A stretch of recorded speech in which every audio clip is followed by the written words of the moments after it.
escucho ahí, Jorge, no entendí lo que dijiste. Enrique, Eh, ¿podrías apagar tu video? Vimos. ¿Escuchaste, Enrique? A ver, Estamos teniendo apago el video. problemas con el audio. Si fuera posible que apagaras tu video, probablemente te escucharíamos mejor. Bueno, entonces dejo de compartir la pantalla, Creo ¿no? que Para sí, si es empezar, posible, eso es mejor. bueno, Ahora te y escuchamos ya mejor. no es posible iniciar. Ah, no, ya me quitaron el video. ¿Me escuchan mejor? Te escuchamos bastante mejor, sí. Bueno, pues Adelante. no. Bueno, entonces, en fin, yo les dejo la presentación si quieren ver un grupo de propuestas muy concretas, muy puntuales con respecto al uso, yo les diría, de este enfoque metodológico. Y mis conclusiones serían entonces, en fin, un enfoque crítico, reconociendo las bondades, si ustedes quieren, de esta metodología de cadenas globales de valor, pero insuficientes, ¿no? Es decir, el enfoque de competitividad sistémica y de endogeneidad territorial me parece muy relevante, y esto implica también, yo les diría, un gran respeto y reconocimiento de diversos enfoques micro, meso, macro, territorial de estos aspectos, ¿no? Lo dejo así. ¿Sale? Muchas gracias, Jorge. Muy bien, muchas gracias, Enrique. Solo en la última parte se cobró un poquito el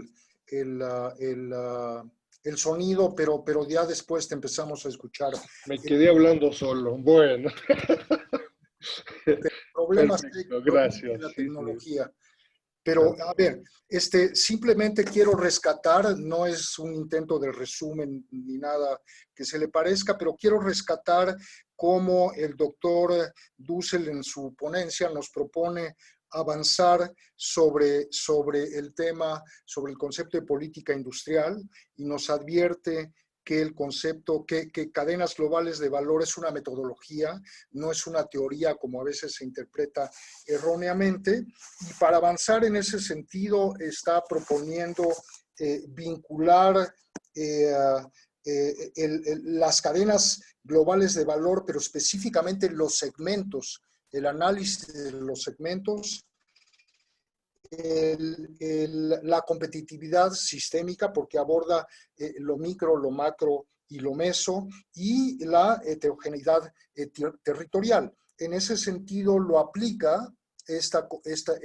vinculación y esta concepción a su análisis sobre la cadena del calzado, del valor del calzado, que nos advierte que es muy compleja, y nos dice también que esta investigación debe servir para avanzar sobre esa limitada discusión entre los sectores privado y público y académico, para poder avanzar realmente sobre el diseño de políticas adecuadas. Gracias, Enrique. Como dije antes, se disculpa Bernardo Olmedo de no estar con nosotros, y entonces quisiera que tomaran la palabra para la siguiente ponencia, que se llama De la maquila a las cadenas globales de valor, el caso de la industria automotriz, que fue realizada por los coautores son Josefina Morales y Mateo Crosa. Josefina Morales Ramírez es doctora en estudios latinoamericanos en la Facultad de Ciencias Políticas y Sociales de la UNAM, tutora de los posgrados del Instituto de Geografía y de Estudios Latinoamericanos. Tiene una extensa obra sobre temas de América Latina, economía política del desarrollo y maquiladoras, y se encuentra adscrita a la Unidad de Economía Política del Desarrollo en el Instituto de Investigaciones Económicas. Por su parte, Mateo Crosa es doctor en estudios latinoamericanos en la UNAM y también en estudios del desarrollo de la UAS, y es postdoctorante actualmente en el Instituto de Geografía de la UNAM. Participa en el grupo de trabajo sobre crisis y economía mundial de Claxo. Uno de sus libros recientes es Honduras, maquilando subdesarrollo en la mundialización. Adelante, me parece que es Mateo Crosa quien va a exponer, entonces adelante. ¿Me escucharon bien? Sí, yo escuché bien. Adelante, Mateo. Perfecto. Voy a dejar la cámara, pero en caso de que se vaya cortando, la apago porque además voy a compartir mi pantalla. ¿Sí me escuchan bien? Sí, perfecto. Ok, bien. Bueno, antes que nada, bueno, comentar primeramente que esta es una presentación que yo voy a realizar, pero que hicimos junto con la doctora Josefina Morales, quien no pudo estar acompañándonos en este momento, pero con quien yo llevo trabajando ya mucho tiempo. Y bueno, obviamente le agradezco a ella por haberme invitado a participar aquí con ella. Igual agradezco a los organizadores, especialmente a Jorge Basabe. La verdad para mí es un honor poder participar en este seminario en este histórico seminario que ha sido tan importante también para mí, para mi formación. Y bueno, además de comentar de que el honor es doble porque es un seminario fundado hace 35 años por el maestro José Luis Ceseña. Y bueno, también es un honor por poder participar aquí con distinguidos panelistas y compartir la mesa con el doctor Enrique Dussel, que también ha sido muy importante en mi formación. Mucho de mi trabajo sobre Centroamérica fue fundado en la literatura que él desarrolló sobre las cadenas, la industria de ropa en Centroamérica, especialmente en Honduras. Así que hago muchos agradecimientos y reitero que es un honor para mí estar aquí. Bueno, antes de compartir mi pantalla, un poco lo que quiero hacer es plantear algunos temas sobre las cadenas globales, agarrándome mucho de lo que dijo Enrique Dussel, para después ya entrar y compartirles la pantalla sobre el caso de la industria automotriz. Me encantó realmente la forma en que lo presentó Enrique Dussel porque a mí me ayuda mucho para poder construir el argumento que desarrollamos junto con Josefina Morales. Bueno, miren, efectivamente la idea de las cadenas globales de valor es un concepto que está muy de moda. Pues sí, está muy de moda, pero normalmente se olvida, se omite un poco el desarrollo de este concepto que ahora es tan importante para diferentes disciplinas de las ciencias sociales, ¿no? Incluso toca ingenierías y demás, ¿no? Pero lo importante es, lo que yo quisiera presentar de inicio rápidamente más, ¿cuánto tiempo tengo para la presentación? Perdón, Mateo, tienes media hora. Ah, ok, perdón. Ok, de acuerdo. Entonces, rápidamente voy a hacer una presentación de cómo yo construyo esta idea o cómo Josefina y yo construimos esta idea de la cadena de valor, globales de valor, y después hablar un poco del caso de México. El primer momento en el que se usó la idea de cadena, no cadena global de valor, pero algo muy parecido, que fue cadenas de mercancías, commodity chains, fue apropiado o fue utilizado por Terry C. Hopkins y Emanuel Wallerstein en 1977. La manera en que estos dos autores, sociólogos los dos, acuñaron este concepto era desde una lógica del sistema mundo, en tratando de ubicar la internacionalización de los procesos de producción desde la lógica de la reproducción del centro y la periferia. En los 70s, digamos, este pensamiento del sistema mundo era muy fuerte, el análisis de la dependencia, el pensamiento muy crítico con respecto a la reproducción de la economía mundial estaba muy fuerte, y en ese contexto es que primeramente se desarrolló el concepto. Y repito, la idea era darle nombre a esta internacionalización de la producción que se estaba produciendo desde los 70s, especialmente y con mayor fuerza en los 80s, pero como mecanismo para profundizar esta relación entre centro y periferia. Sin embargo, este concepto tomó otro bagaje, otro sentido a partir de los 90s. Digamos, a medida que digamos, el consenso de Washington se iba ampliando en el desarrollo de la economía mundial, a medida que la noción de globalización también iba tomando mucha fuerza, como ese equilibrio del mercado, la idea del equilibrio del mercado mundial tomaba mucha fuerza, a medida que la política económica neoliberal se ampliaba, empezó a nacer algunos autores ya mencionados por Enrique Dussel, Jeffrey, entre otros, pero especialmente Jeffrey y el grupo de la Universidad de Duke, retomaron el concepto que desarrolló Wallerstein y Hopkins en su momento en los 70s y le nombraron, bueno, primero cadenas de producción mundiales y posteriormente cadenas globales de valor.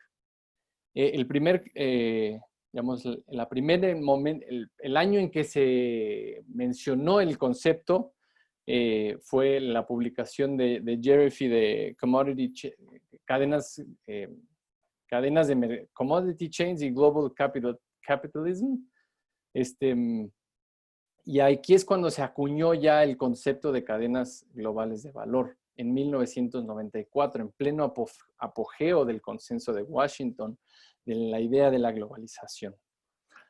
Y entonces aquí es cuando yo quisiera un poco entrar a agarrarme un poco de lo que decía el doctor Dussel para mostrar el giro que tomó este concepto.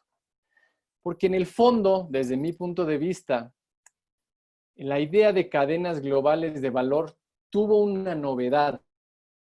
Y esa novedad está en el hecho de que se desenmarcó del análisis del sistema mundial donde se reproducía la idea del centro y periferia y se lanzó como un concepto donde el fondo era un poco la idea de que las economías de la periferia, las economías que entonces se llamaban dependientes o subdesarrolladas, podían tener la oportunidad de crecer y desarrollarse y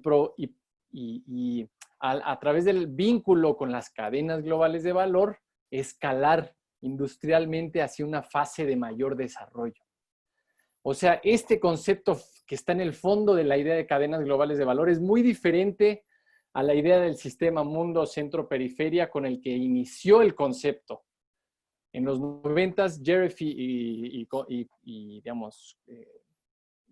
sus compañeros de Duke en MIT comenzaron a desarrollar este concepto con esa idea de proponer la posibilidad de que economías ahora en vías de desarrollo pudieran escalar en la cadena en la cadena de valor, ¿no? Entonces, la idea de cadena global de valor, el concepto va de la mano, son intrínsecos a la idea de escalamiento industrial, a la idea del industrial upgrading, ¿no? Que efectivamente, como dice el doctor Dussel, se puede concebir de muchas maneras, pero lo más fuerte, digamos, la idea del escalamiento social empezó a hablarse más recientemente, pero en los 90s, 2000s, la idea del escalamiento industrial era industrial en el desarrollo de la innovación, ¿ok? Bueno, esto lo menciono porque en el fondo está esa idea. Entonces contribuye, el sentido de la noción de cadena es muy diferente al original. Y en México tuvo un impacto muy, muy notorio. Ha tenido un impacto muy, muy notorio esta idea de cadenas globales de valor. Precisamente porque por el peso que tiene la actividad manufacturera de exportación en este país. También ha tenido un peso muy fuerte la idea de cadenas globales de valor y escalamiento industrial en economías centroamericanas, especialmente en los países del Triángulo Norte de Centroamérica. La idea del escalamiento industrial y la vinculación, la inserción con las cadenas globales de valor.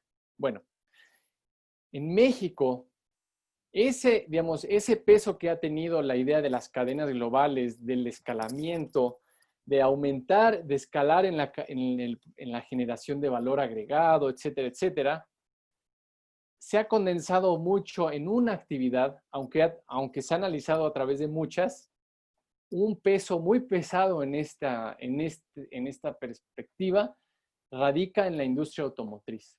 por el peso que tiene esta industria en la estructura económica, en el comercio y en el mercado laboral del país. Entonces, de aquí ya voy a pasar a compartir mi pantalla porque un poco lo que tratamos de hacer es dialogar con esta idea y poder refutar algunos de los planteamientos fundamentales que radican en esta idea de la industria automotriz como motor que jala al conjunto de la economía o motor que genera innovación y un efecto multiplicador muy notorio, ¿no? Entonces, vamos a presentar algunos datos para tratar de refutar esta y tratar de mostrar para nosotros qué realmente ha significado la industria automotriz. Voy a compartir mi pantalla.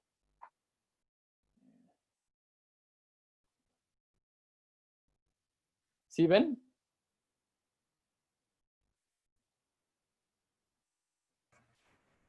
Adelante. ¿Se ve la pantalla? Sí, Perfecto. okay. Adelante, adelante. Bien. Sí.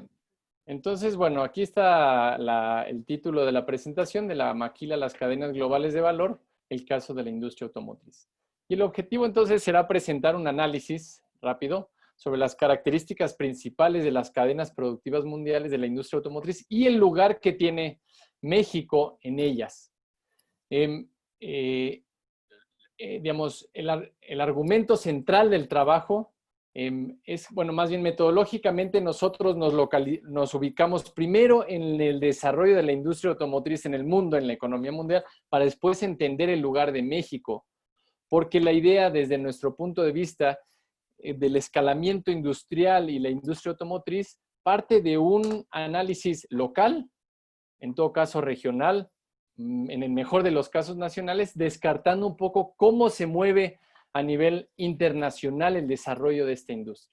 Por lo cual el argumento central de la argumentación es que la inserción dependiente de México a las cadenas productivas mundiales de la industria automotriz se ha producido bajo el predominio de un modelo maquilador donde predomina la exclusión tecnológica y la especialización en la producción de los eslabones más intensos en el uso de la fuerza de trabajo y generadores de menor valor agregado. Podría parecer que estoy regresando a la literatura de los 90, bueno, sí, la maquila y la maquila. Pero el punto es que nosotros concibimos esto como un modelo maquilador que no se refiere al predominio de 4 elementos fundamentales, que son estos: la dependencia tecnológica, el predominio de las exportaciones, el predominio del capital extranjero y estos dos que se mencionaron, que mencioné anteriormente, que son los eslabones más intensos en fuerza de trabajo y generadores de poco valor. Entonces, mi presentación va a ir, digamos, para desarrollar ese argumento central, va a agarrarse de estos tres temas fundamentales. Análisis de la industria automotriz en el mundo, brochazos obviamente, de manera muy general.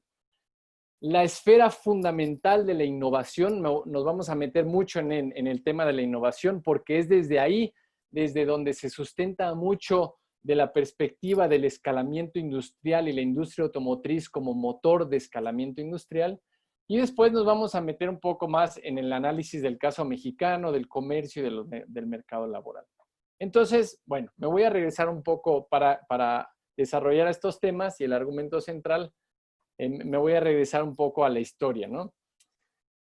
Lo que conocemos hoy como industria automotriz, lo que conocemos hoy o lo que se nombra como cadenas globales de la industria automotriz hoy, comenzó se puede rastrear a partir de la década de los 70s y especialmente en los 80s. Aquí lo que pueden ver es una gráfica donde tratamos de mostrar, les voy a pedir una disculpa porque muchas de las tablas y gráficas que tengo no les pusimos fuente, pero tenemos todo sustentado con fuentes y se los podemos pasar.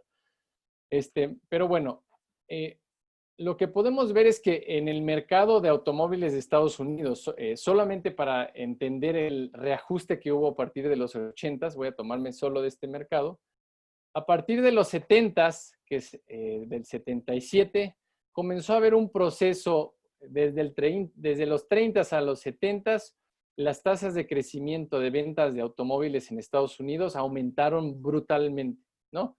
Digamos, la venta pasó de 2 millones a 1978, 15 millones. Y lo que podemos ver a partir de inicios de los 80s es que ha habido una tendencia al estancamiento. Tendencia porque obviamente digamos, se pueden ver ciclos muy bruscos de crecimiento y de declive, pero la tendencia, esa raya negra, muestra que hay un proceso de estancamiento, de saturación del mercado de automóviles en Estados Unidos, que no es el mercado más importante de automóviles actualmente, lo es China, pero en su momento, en los 70s, era por mucho el mercado más importante de automóviles. Esta tendencia se repite en otras economías desarrolladas europeas, que es a partir de los 80s, y en Japón se satura el mercado, ¿no? Los 80s en Japón es un poco más hacia los 90s, pero en el caso de Estados Unidos, a partir de eso se satura. Se satura porque los salarios se estancan en Estados Unidos, se satura porque, digamos, el vehículo se vuelve un bien, digamos, la rotación del consumo es cada vez más acelerado, pero bueno, se puede ver que hay un proceso de estancamiento, ¿no? Por otro lado, estoy hablando de las causas que crearon, las causas previas a la crisis, ¿no? De los 80. Por otro lado, ha habido un proceso de profundización aceleradísima de la competencia entre grandes firmas de la industria automotriz. Mientras que en los 60 podemos ver que en el mercado, no sé cómo agrandar la página, pero bueno, aquí es el porcentaje de cuota del mercado de carros en Estados Unidos por empresa, ¿no? Entonces, mientras que en los 60, 70 podemos ver que Ford, General Motors y Chrysler tenían el grueso del mercado de automotriz estadounidense, a partir de los 80 comienzan a crecer, en este caso tomé solo 2 empresas asiáticas, pero no está Volkswagen y demás, pero comienza a haber una profundización brutal de las firmas automotrices por la conquista del mercado mundial. Esto es solo para el caso estadounidense, pero lo mismo se puede aplicar esta gráfica para el mercado mundial en general. ¿Okay? Entonces, lo que digo es la crisis de los 80 de la industria automotriz que tuvo su gatillo en los shocks petroleros y en general la desaceleración de las economías desarrolladas. ¿Cuál fue la respuesta de las grandes firmas automotrices? Bueno, una de las grandes respuestas ha sido la expansión increíble del mercado mundial de automóviles. Las economías desarrolladas se estancaron en términos de venta, no cayeron, pero se estancaron. Estados Unidos vende aproximadamente 15 millones de carros, 16 millones de carros al año. Estoy hablando en tendencia, ¿no? Ahorita la crisis se muestran otras cosas, pero son tendencias, ¿no? Pero lo que ha habido es un incremento brutal de la producción y venta de automóviles, especialmente por el imán que significa China en el mercado de automóviles. O sea, como pueden ver en la tabla, China en el 2007 en China se vendieron casi 30 millones de automóviles, cuando tan solo en 1990 había 400,000 automóviles que se vendían, ¿no? Entonces, lo que se produjo es una expansión mundial de la venta de automóviles y de la producción que se concentró en Asia, especialmente en China.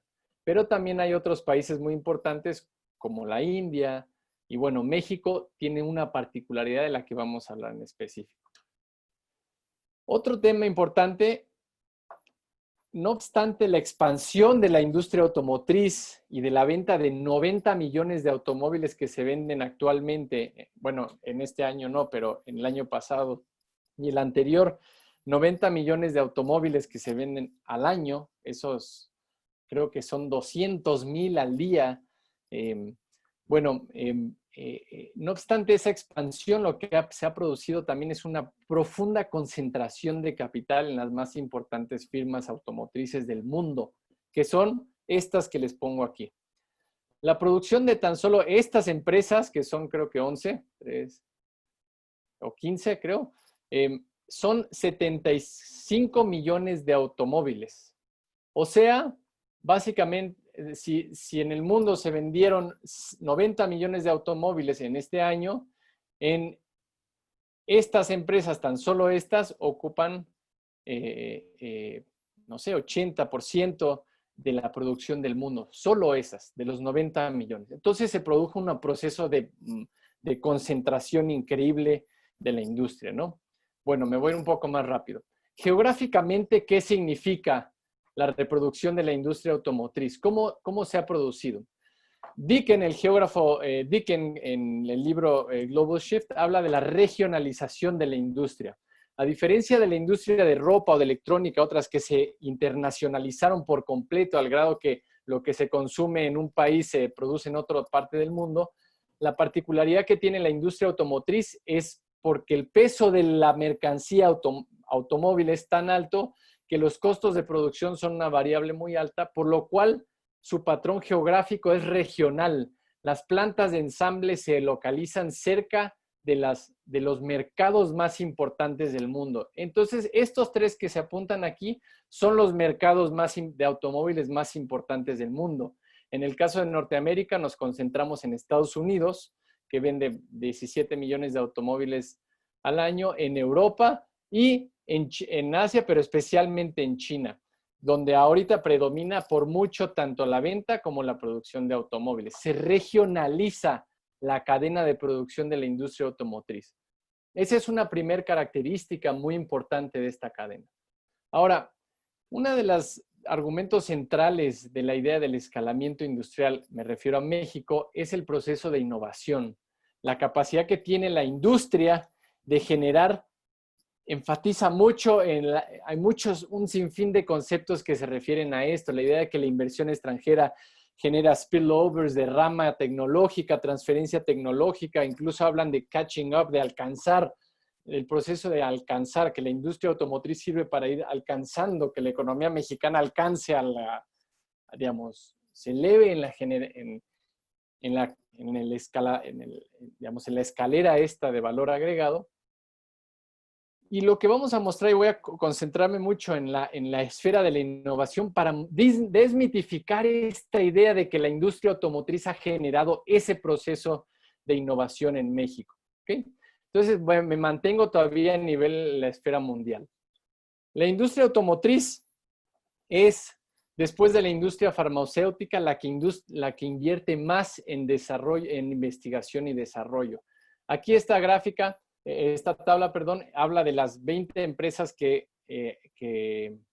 invierten más en investigación y desarrollo, en miles de millones de dólares. Aquí, y en las que están en rojo, se me olvidó poner la última, Honda, son todas firmas automotrices. Entonces, la innovación en la industria automotriz, especialmente por la exigencia de transformar modelos productivos, y ahora cada vez es más por la electrificación de los carros, por los carros autotripulados, es sumamente importante comprender la esfera de la innovación para entender el lugar que México tiene en las cadenas de producción de la industria automotriz. Otra cosa, las patentes. A partir de 1980, las patentes de la industria automotriz comenzaron a aumentar radicalmente. O sea, el control del conocimiento es sumamente importante en la industria. ¿Quién controla el conocimiento? Prácticamente tiene un amplio control sobre la cadena mundial de esta industria automotriz, a tal grado que el aumento de las patentes crecen y crecen. Y con el proceso de electrificación de los carros, esta tendencia crece aún más. De eso ya tendremos otro momento para hablar de lo que se viene, ¿no? Yo lo que queremos mostrar es lo que hay ahora para entender el lugar de México. Sigo rápido. Estos son la distribución de patentes de la industria automotriz registradas en Estados Unidos por residencia de inventor. México es un gran productor de automóviles. Pero en México, si estos son los principales países con mayor patentes, México estaría en la lista no sé cuál. Y eso lo vamos, en el número no sé cuál de esta lista, y eso lo vamos a ver en la siguiente tabla. México, como pueden ver en esta lista, México produjo en 2018 4 4.1 millones de automóviles, incluso por encima de Corea del Sur, que es uno de los, es el sexto mayor productor de automóviles después de México. Entonces uno diría, wow, pues estamos entre los mayores productores de automóviles, nos estamos industrializando, estamos escalando en la industria. Pero si empezamos a voltear a ver la inversión en investigación y desarrollo, aquí vemos que Corea del Sur, que produce menos carros, ensambla menos carros de México, está en los cielos en términos de inversión en investigación y desarrollo comparado con México. Entonces México queda totalmente anulado de la esfera de innovación que es fundamental para entender la dinámica de desarrollo de las cadenas de producción de la industria automotriz en el mundo. Ahora veamos este escenario en el caso de Norteamérica. En Norteamérica, ¿cuántos establecimientos de investigación y desarrollo de la industria automotriz hay? Hay 1,200, de acuerdo con una fuente estadística que se llama Edelman Analytics. Hay 1,200 centros de investigación y desarrollo de la industria automotriz en Norteamérica. 1,080 de ellos están en Estados Unidos y solo 64 están en México. Entonces, estas cifras nos permiten ver realmente qué tan dinamizador es la industria automotriz y qué tan realmente estamos escalando en la cadena de valor. ¿Okay? Y geográficamente, porque a Josefina y a mí siempre nos gusta ver los mapas y la geografía de estas desigualdades, se puede ver, estos son los establecimientos de la industria automotriz, de plantas de ensamble y de autopartes, y se puede ver que la gran concentración de esos centros de investigación y desarrollo están en Michigan. Michigan se ha convertido en Detroit, especialmente en las afueras de Detroit, se ha convertido en un centro tecnológico, a pesar de que pasó por una crisis terrible en los años 80, se ha convertido en un centro tecnológico, y también esta zona de Silicon Valley, donde cada vez más hay un acercamiento entre empresas de tecnología y empresas automotrices. Entonces hay un proceso de concentración espacial de esta actividad de innovación, y México queda totalmente excluida de esta dinámica. ¿Okay? Nada más entonces aquí ya queda un poco más claro que cuando hablamos de la esfera de la innovación, tenemos que tomar las cifras y las afirmaciones con mucho cuidado, porque si no vemos el panorama general, difícilmente vamos a entender el lugar que México juega, o si no, podemos manejarnos con falsas ilusiones. Ok, México y la industria automotriz. Rápidamente, México se convirtió en el mayor exportador de automóviles. No me voy a concentrar en esto tanto, pero podemos, si les interesa, hablar de ello en las preguntas y respuestas. Pero ¿por qué se convirtió en el mayor exportador de automóviles de México? En México, el mayor exportador de automóviles es Estados Unidos. Se convirtió en eso por la inmensa inversión de capital europeo, especialmente alemán, y asiático, especialmente japonés y coreano, y cada vez más chino, en México, porque las reglas de origen que funcionaban en el Tratado de Libre Comercio previo les servían a estas grandes empresas para meterse por la puerta trasera a Estados Unidos. De tal manera que todas las plantas nuevas que nacieron desde el 2000, de la crisis del 2008 para hoy, se crearon creo que 11 plantas de ensamble nuevas, y solamente 2 son capitales estadounidenses. Los demás son todos capital asiático y capital europeo. Entonces Trump, nada más como comentario paréntesis, tuvo que parar esta tendencia la tuvo que parar, y por eso se impulsó el Tratado de Libre Comercio y la esfera de la industria, y se cambiaron las reglas de origen de la industria automotriz en este nuevo tratado del TEMEC. Pero me interesa concentrarme más en la industria de autopartes. Otra vez, México, el gran exportador de autopartes a Estados Unidos. ¡Wow! Somos el gran productor y exportador de autopartes. Bueno, vamos a ver qué tan cierto es esto de que somos el gran exportador. Esta es una tabla que muestra de todas las autopartes dónde se concentra la mayor cantidad de exportaciones de México a Estados Unidos.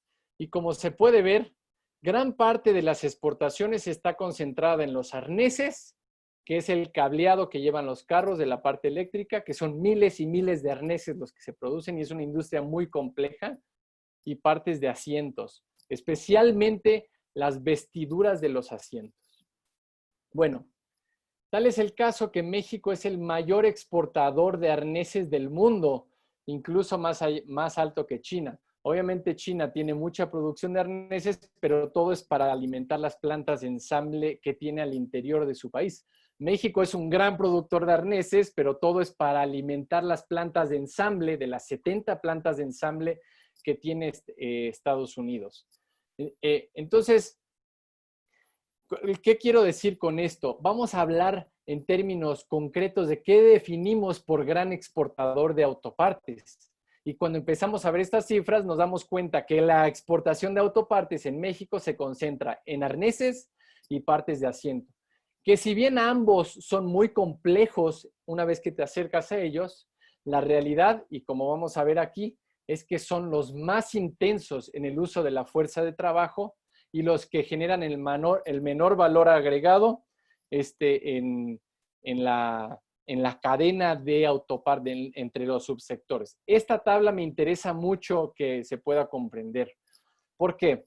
Porque en verde se ve el número de trabajadores de la industria automotriz en México por subsector de la industria automotriz. Y como se puede ver, la gran concentración de trabajadores está en la industria de equipo eléctrico electrónico, que en México significa fundamentalmente arneses, y en partes de asientos, que en México no solo, pero significa mucha de ella en vestiduras de asientos. Y como podemos ver en las columnas roja y verde, la columna verde es cuánto valor agregado por trabajador en cada subsector. Entonces, lo que quiero explicar con esta gráfica es que en México, donde más se concentran los trabajadores, es donde menos valor se genera. Y donde más se concentran los trabajadores es lo que tiene menos inversión de capital fijo por trabajador. Es el proceso menos automatizado y el más intenso en el uso de la fuerza de trabajo. Entonces, esta grafiquita muestra claramente qué es la industria automotriz para México. Porque si lo comparamos con Estados Unidos, pues es otro rollo.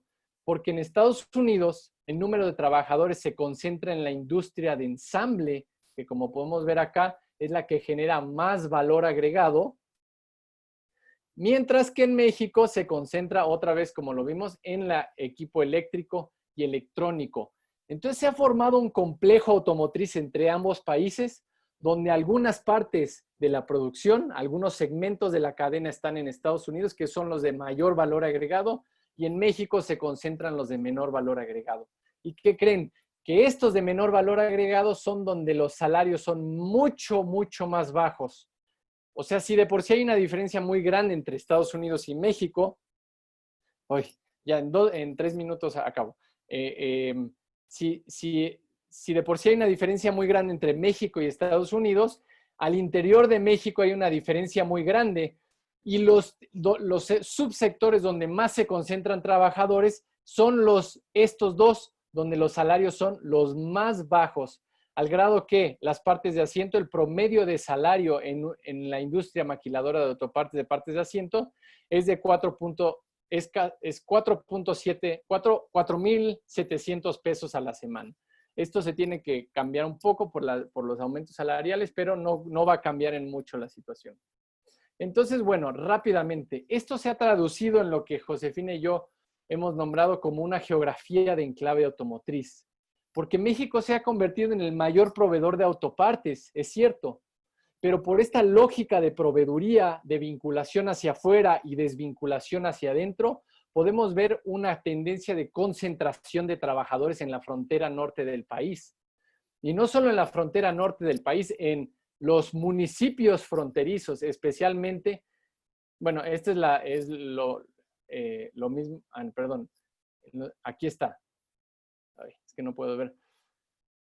Pero bueno, este es el número de trabajadores de la industria automotriz por municipio. Agarré el censo del 2014. Y miren, el número de Ciudad Juárez tiene el 10% de todos los trabajadores de la industria automotriz de México. Solo el municipio de Ciudad Juárez. y digamos, los segmentos que predominan ahí son arneses y vestiduras de asiento. Entonces, Ciudad Juárez es un caso enigmático de la industria automotriz, por más loco que pueda sentirse eso, precisamente porque es una especie de microcosmos de lo que representa la industria automotriz para México. Y voy a terminar solamente con esto. En Ciudad Juárez, yo no hablé de la crisis económica actual, la emergencia sanitaria y sus perspectivas, pero lo que sí puedo decir es que en Ciudad Juárez y en las regiones del norte, de la frontera norte, Tijuana, toda la zona maquiladora de México, ha habido un problema muy serio con la emergencia sanitaria, porque los trabajadores de esa industria digamos, las tasas de infección y de mortalidad del virus en estas ciudades maquiladoras ha sido muy, muy alto, al grado que han habido casos sorprendentes, y nada más con esto termino, donde en la misma prensa sale, por ejemplo, trabajadores de planta Lear en México temen porque tan solo Lear, que es una gran productora de partes de asientos y de arneses, se convirtió, digamos, hubieron brotes de virus grandísimos en Ciudad Juárez y en todo el territorio de la frontera, y no se controló y se hacía trabajar, nada más como una muestra de qué es la industria automotriz en México y cuál es la condición de trabajo de los trabajadores de esta industria. Entonces, bueno, aquí pueden ver que hubo muchas protestas en Ciudad Juárez por este problema, y concluyo diciendo entonces que el argumento central digamos, la hipótesis central y el argumento se comprueba porque en México la industria automotriz, ¿qué significa?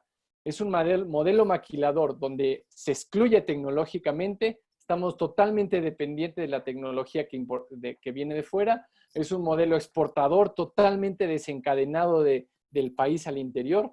Podemos hablar del ensamble de vehículos después. Es predominantemente capital extranjero, intensivo en fuerza de trabajo y poco valor agregado. Muchas gracias. Espero que se haya escuchado todo. Muchas gracias, Mateo. Sí, se escuchó todo muy bien. Estuvo muy bien la transmisión. Perdón, no, déjenme prender ya estoy. Muy bien, también intentando nada más resaltar lo que destaca en tu exposición, que me parece que es muy importante cómo expusiste el giro que hay en el concepto de cadenas de valor en el momento en que se desprende del concepto de sistema mundo, y fue hacia esta propuesta de insertarse las empresas de países en desarrollo, en este caso de México, en la cadena, lo cual hay una crítica a eso, y destacas la concentración de capital y producción regional del consumo, al igual que la concentración de conocimiento por medio del análisis de patentes y por lo tanto de la innovación tecnológica, lo cual tiene mucha relación con los salarios en la cadena por parte de la producción de autopartes en México. Muchas gracias. Voy a pasar a algunas preguntas que pudimos recoger con relación a esta mesa. Y, a ver, bueno, en primer lugar, al doctor Dussel nos preguntaban sobre el sitio donde están sus principales investigaciones. Ya se indicó en el chat colectivo el sitio de Sechimex, del Centro de Estudios China-México, que dirige el doctor Dussel, ya está puesto ahí. A ver, una pregunta para el doctor Dussel por parte de Ismael Núñez. ¿Las cámaras industriales deberían crear centros tecnológicos o hacer uso de otras instituciones de educación e investigación? Una pregunta más también para el doctor Dussel.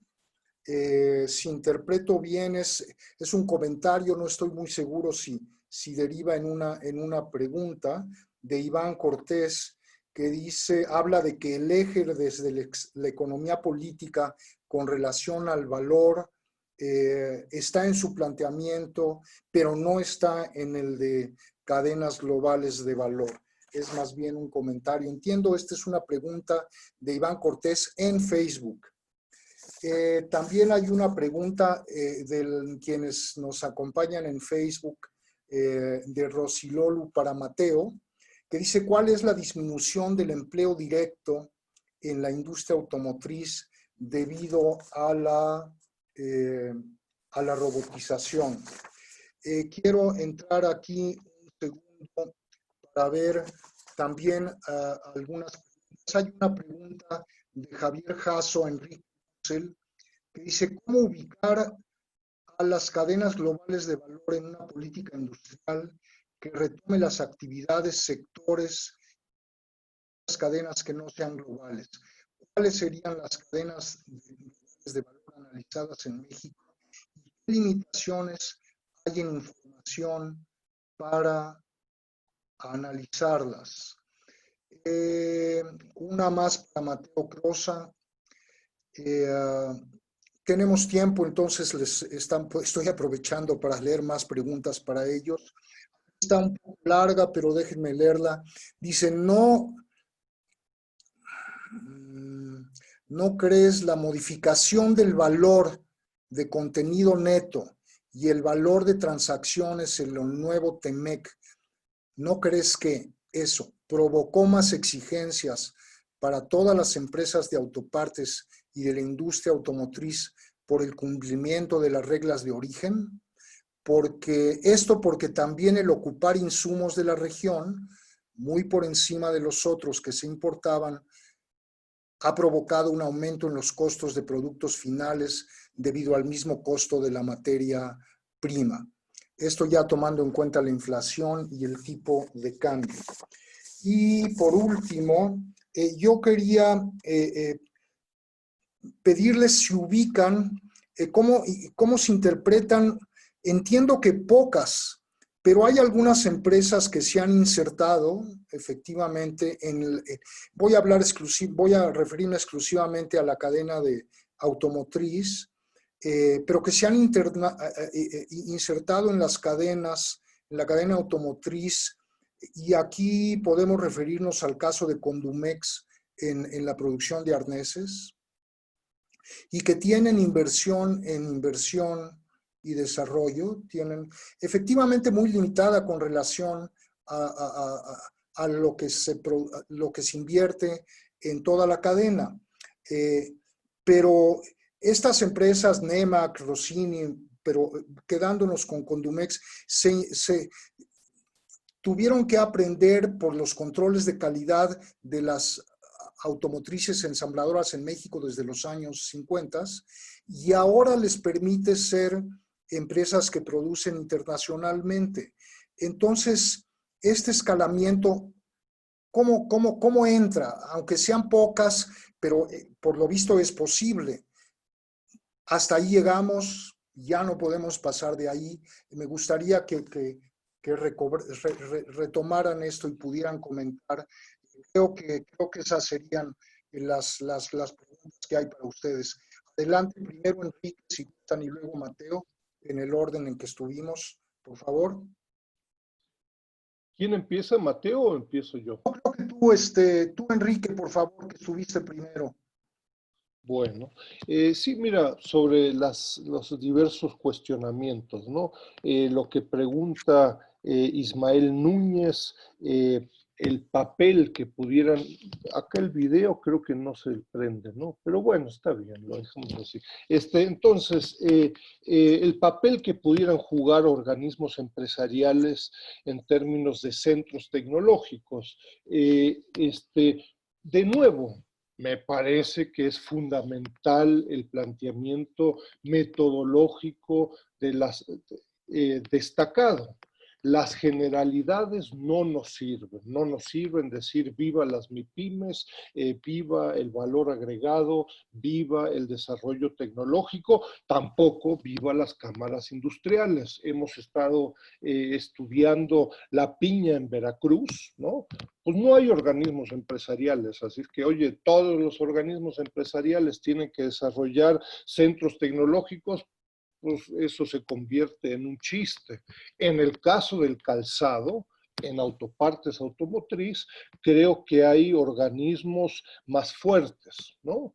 Aunque de nuevo sorprende, a mí me parece, la debilidad de la INA, de la MIA, de la AMDA, que son los grandes representantes de este centro del proceso de integración del TLCAN, el organismo empresarial que nadie conoce, pero más fuerte en México es la Cámara de la Industria del Calzado del Estado de Guanajuato. Tienen 130 personas trabajando, más que la Canacintra, la Concamín y la AMDA y la MIA y la INA juntos, ¿no? Tienen una capacidad de diálogo y de implementación y de diagnóstico muy diferente a muchas otras, ¿no? La INA a mí, y la mía sobre todo me llama la atención por su enorme debilidad, no obstante el poder de sus empresas, ¿no? El concepto de valor, en fin, eso podríamos verlo con mucho mayor detalle. Yo creo que el análisis no parte de un debate marxista, si uno quiere, del valor, ¿no? Pero el origen de esta discusión de Global Commodity Chains, cadenas mercantiles globales, parte justamente de cómo se distribuye el valor en una cadena y en contra de industrialistas, incluyéndome por ahí en algún momento, que queremos hacer una política industrial en la manufactura y en la industria, etcétera, etcétera. Pues, ¿qué crees? Pues tal vez participa con el 5% de la generación de valor de la cadena completa y no vaya a ser que otros segmentos sean mucho más importantes, ¿no? Pregunta Javier Jasso, le mando un abrazo, sobre cuáles cadenas globales de valor. Ya no me dio tiempo de presentarlo, pero me parece que desde la perspectiva que acá hemos destacado y he destacado, yo le propondría, y así lo he hecho, lo que pasa es que entra por una oreja y sale por la otra, pero a la secretaria de Economía, a su secretaria y a varios de sus subsecretarios, por ejemplo, hacer un esfuerzo en 5 cadenas globales de valor. Está bien, agarremos autopartes como una. El calzado me parece que es otro que con un enorme potencial, pero tomémoslo en serio. Dediquémosle una perspectiva sistémica, macro, meso, micro, con evaluaciones semestrales, etcétera, etcétera. Eso no se ha hecho, ¿no? Estamos, en fin, creo que no hay ni siquiera conocimiento y comprensión por las altas autoridades en la Secretaría de Economía sobre el tema, ¿no? De nuevo, empresas como Condumex, que lo que preguntaba Jorge, me recuerda, eso depende de nuevo del segmento de la cadena específica. Puede ser que Condumex haya sido exitoso, no sé, en la fabricación de cables para Internet. Yo me recuerdo en los estudios que hicimos sobre la electrónica en Jalisco, ¿no? Condumex no tenía la capacidad, estoy hablando de finales de los 90, principios de los 2000, no tenía la capacidad de convertirse en un proveedor de la IBM para no algún arnés interno, sino que para ser el proveedor de las computadoras y las impresoras, el cable que conecta al enchufe de la pared, ¿no? ¿Por qué? Pues porque tenían 1 o 2% de errores y bueno, pues si hace cortocircuito, pues imagínate, ¿no? Importábamos en su momento, importábamos los arneses de Taiwán y de otros países. Condumex, me acuerdo del caso muy, muy concreto, tal vez cambió hoy en día, no tenía capacidad de hacerlo. Y termino, digo, me pareció muy interesante la presentación de Mateo, me gustaría mucho ahí ver el estudio completo, etcétera, pero yo diría mi sugerencia crítica en un diálogo amistoso, ¿no? Claro, a ver, yo estaría muy en contra de este concepto del modelo maquilador. La maquila es un programa Y México ha tenido docenas de programas, PICTEX, ALTEX, uno de esos es el programa de la maquila, ¿no? Yo por ahí escribí un artículo, me acuerdo ahí de ser maquila o no ser maquila, ¿es esa la pregunta? No, no es la pregunta, yo diría. Desde una perspectiva de organización industrial, detrás de todos esos programas, el concepto en términos de organización industrial es el de importación temporal para su exportación. Y desde esa perspectiva, si el principal incentivo para estos sectores altamente exportadores es importar para volver a exportar, pues la pregunta de cómo generar más valor agregado en estos sectores insulta, ¿no? Porque es pedirle, como decía en mi presentación, peras al olmo. Es un sector que importa para exportar. ¿Por qué no genera más ciencia y tecnología? Porque no tiene los incentivos y no está diseñado para ello, ¿no? Entonces, en fin, la pregunta se responde si se define adecuadamente, me parece, buena parte de estos procesos y esta organización industrial. Muchas gracias. Mateo, por favor. Bueno, voy a empezar respondiendo primero la pregunta sobre el TEMEC y si provocó más exigencias a la industria ahora. No abordé mucho de este tema, pero sí tengo algunas ideas sobre él. Y para mi punto de vista, el TEMEC es en la esfera de la industria automotriz, es una puesta en marcha de una política económica de protección, como en su momento pudo haber sido el Tratado de Libre Comercio, aunque no se concibe así, digamos, en el grueso de la literatura, de protección a la industria en Estados Unidos. Es decir, yo mencioné que desde el 2008 para acá, la industria automotriz creció brutalmente en México. Creo que aumentó en 500,000, 600,000 empleos. Gran parte de ese crecimiento se debió a la instalación en México. En Estados Unidos no se instaló ni una planta automotriz nueva de ensamble, solamente hubieron extensiones en plantas que ya habían, y todas las nuevas plantas se crearon en México. Pero no solamente se crearon en México, digamos, no solamente creció, sino que el grueso de la inversión, como mencioné, eran inversiones asiáticas y europeas, no estadounidenses. Yo mencioné que la competencia entre grandes firmas automotrices es sumamente importante para entender la dinámica de esta industria en el mundo. Y lo que estaba pasando con el Tratado de Libre Comercio, el Tratado de Libre Comercio exigía que el 62.5% de la producción se elaborara en México, en cualquier país de Norteamérica. Y no habían reglas de origen nacionales. De hecho, en México había una regla de origen nacional muy alta y se despedazó para que entrara el Tratado de Libre Comercio. Se despedazó en 1989. Y se bajaron las reglas de origen en México y se ampliaron las reglas de origen regionales norteamericanas. Entonces, eso protegía a las grandes capitales estadounidenses, a firmas, de la entrada de otras firmas, porque ya era obligación básicamente producir en Norteamérica para vender comercial libre de aranceles con Estados Unidos. Pero las capitales asiáticos y europeos instrumentalizaron el Tratado de Libre Comercio de América Latina para instalarse en México, generar el 62.5% del valor agregado en México y entrar a Estados Unidos por ese medio, lo cual generó problemas muy, muy grandes para las empresas no estadounidenses, para las firmas no estadounidenses. O sea, México y toda la literatura sobre el escalamiento industrial y la industria, el apogeo se desarrolló fundamentalmente entre el 2008 y ahora, ¿no? Precisamente por ese crecimiento, ¿no? Entonces, el nuevo Tratado de Libre Comercio va a ser un problema muy grande para las empresas no estadounidenses, para las firmas no estadounidenses. Volkswagen Nada de la cadena de producción de Volkswagen pasa por Estados Unidos.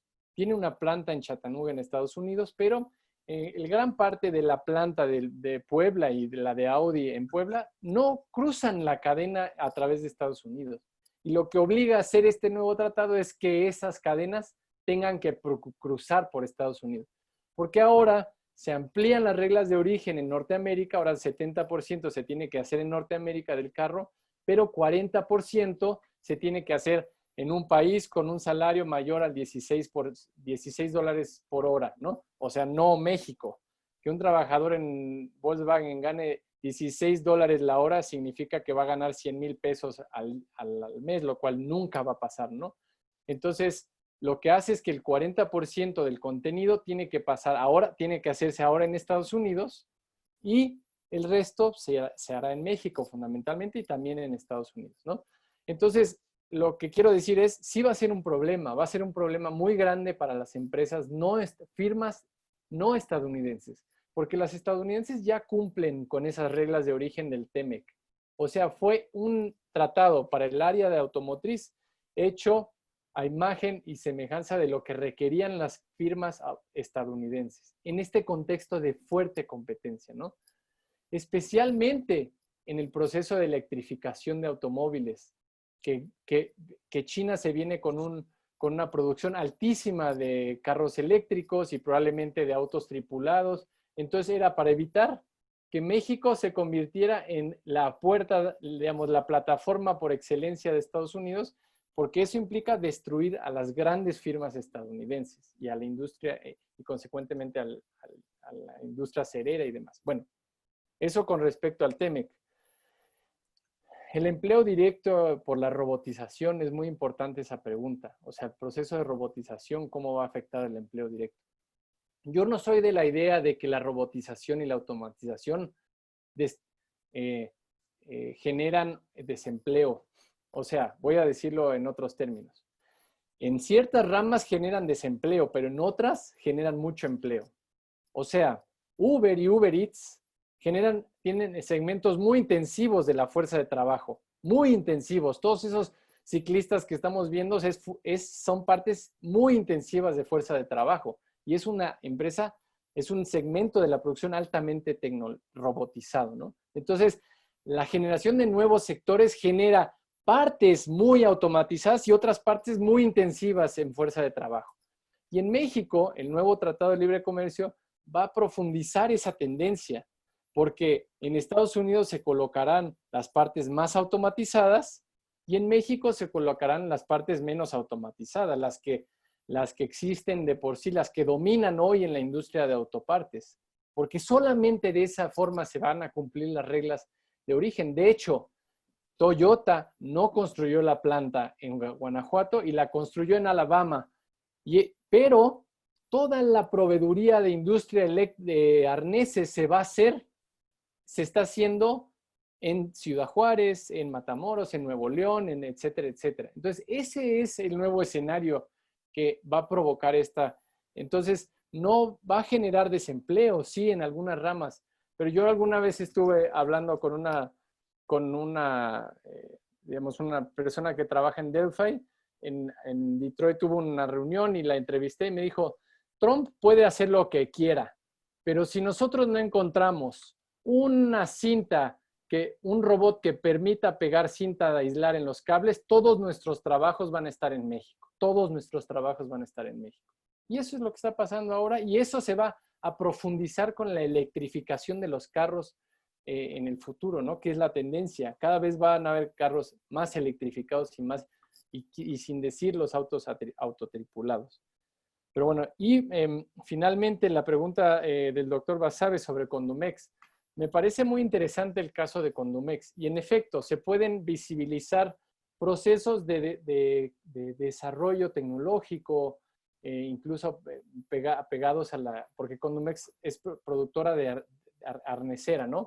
No se le acerca ni a los pies a Delphi, a Lear, a Yasaki, a las grandes productoras de arneses, pero algo tiene que aportar, ¿no? Y de hecho, Condumex es una gran proveedora de partes para las arneseras, lo cual es importante. Ahora, más allá de decir si Condumex tiene la capacidad de generar innovación, lo que yo quiero apuntar, y un poco me agarro de lo que ha dicho el doctor Dussel, es la política industrial.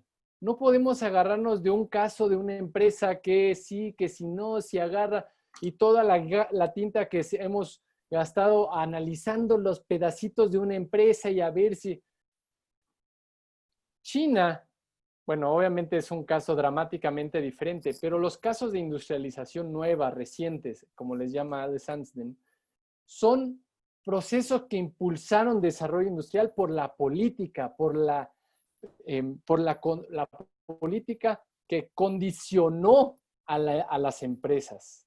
La política de industrialización dirigida por el Estado, aunque no solamente son empresas estatales en China, pero en China no puede haber lo que hay en México, porque ahí tienen que aliarse en joint venture. Las empresas, si quieren llegar a China, tienen que aliarse con capital nacional o con capital estatal para poder producir y abastecer el mercado nacional. Y ahí sí se producen derramas, spillovers, todo lo que ahora está de moda hablar en México. Ahí sí se produce una cosa muy diferente, pero no en México. En México, como mencioné, para que se aprobara el Tratado de Libre Comercio, se destruyeron las reglas de origen de la industria automotriz que venían de los años 60. Entonces, sí podemos agarrar empresas pequeñas y decir, wow, están generando desarrollo, pero realmente el problema, retomando lo que decía el doctor Dussel, es la política industrial. ¿Cómo se va a condicionar al sector empresarial para que se produzca la innovación en nuestros países? De lo contrario, y entiendo lo que decía el doctor Dussel de no llamarle modelo maquilador. Quizás esto responde mucho a que Josefina y yo no nos gusta que se haya abandonado el concepto de maquila por esta idea de escalamiento. Lo entiendo, quizás no es el mejor concepto. Lo que queremos decir es, ¿qué es el modelo dominante industrial en México? Y el modelo dominante industrial en México es uno donde no se produce todo para exportación, pero no se diseña, no se hace ciencia, no se hace tecnología, no se hace política que incentive ese desarrollo industrial. Es más, estamos trabajando más con la migración altamente calificada, y lo que les podemos decir es que esa fuerza de trabajo calificada que sí existe en México está migrando a Estados Unidos y a otras partes del mundo. Y Silicon Valley está repleto de ingenieros científicos, doctores mexicanos que se formaron en la educación mexicana y que aquí no encuentran espacios de reproducción de su trabajo, y entonces tienen que migrar. Y hay reclutadoras estadounidenses comiéndose a toda esa fuerza de trabajo altamente calificada. Entonces, quizás hay que replantear la manera de decirlo, pero lo que me interesaba compartir es la esencia de qué es la industria automotriz en México, ¿no? Y por eso nos atrevimos a llamarle modelo maquilador, pero quizás no es la mejor concepto porque se tiene que pensar de otra manera, pero es lo que me interesaba, era compartir como lo que hay detrás de ese concepto. Perdón que me extendí en las preguntas. No, muy bien. Muchas gracias. Podríamos seguir discutiendo de esto un buen rato, pero todo esto alimenta el tema del seminario, precisamente, que era sobre la política industrial en México. Bueno, les agradezco a los ponentes. Quiero decirles que van a ser enviadas por correo sus constancias. Y para informarle a quienes nos están viendo y escuchando por Zoom y por Facebook, les queremos decir que tendremos todo el seminario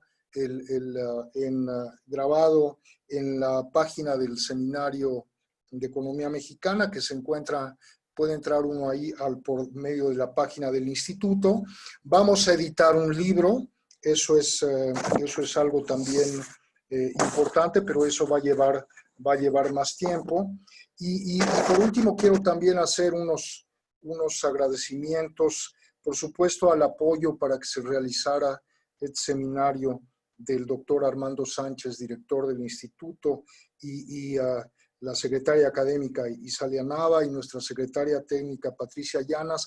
Pero quiero hacer unos agradecimientos muy puntuales, porque sin quienes voy a mencionar ahora no se hubiera podido realizar este seminario, esta transmisión. José Carlos Mendoza, que coordina todo el sistema de videoconferencias y servicios audiovisuales en el instituto, y ahora ya está trabajando doble o triple por estas transmisiones virtuales. Sin su apoyo no hubiera sido posible este seminario. Lo mismo en el caso de Victoria Jiménez, que es la jefa del Departamento de Difusión y Promoción Institucional del Instituto, y a su equipo de difusión, Claudia Yáñez, Mariana Telles, Alejandro Morales y Alejandro Orozco.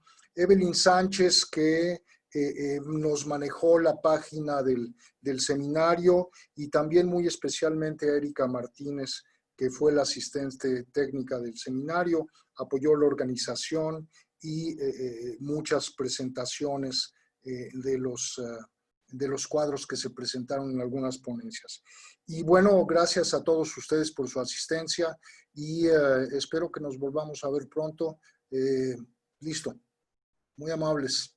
Muchas gracias, muchas gracias. Felicidades por el esfuerzo, Jorge. Muchas gracias, ¿no? Muchas gracias, Enrique. Hasta luego. Gracias mucho a gusto, José Mateo. Carlos. Felicidades. Igualmente, Dussel, es un honor haber compartido la mesa contigo. No, muy interesante. Seguiremos en contacto. Hasta luego. Que pasen bien. Buena tarde, hasta luego. Hasta luego.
Para los que se inscribieron en el sistema del IEC, las constancias se pueden bajar desde esta página previo ingreso con su nombre y contraseña. Gracias.